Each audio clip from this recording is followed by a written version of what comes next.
Nu, gražuolis, koks geniukas. Bet jis toks judrus. Nu, va, atėjo mūsų paukštininkė, kaip tik apsižiūrės.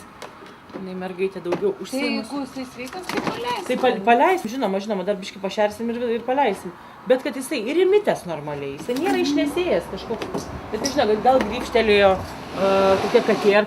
Nu. Baik. Nu kas yra?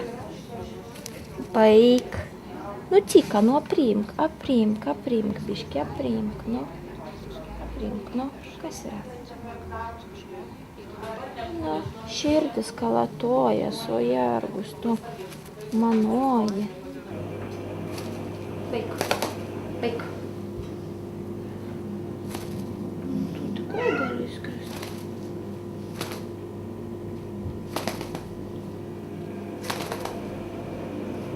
Nu, bet viskas su tavim gerai. Nu.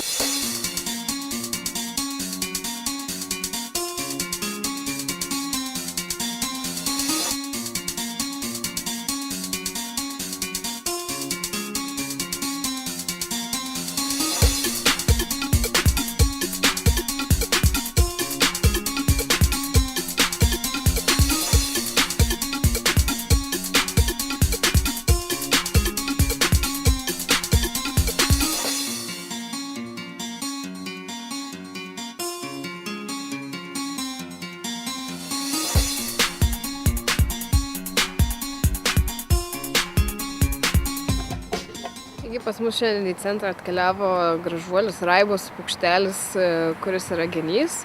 Apžiūrėjus veterinarijos specialistam, jokių pažeidimų buvo nenustatyta. Paukščiukas savo sparniukais kuo puikiausiai plasnoja, nei sparnai, nei kojos nėra pažeisti. Taip, kad išsibandę, apsižiūrėję, nuvežėm į mišką, į jo namus ir jį paleidom. Pati geriausia iš tikrųjų turbūt akimirka mūsų darbe, tai kaip paukščiai ir visi kiti gyvūnai grįžta į laisvę.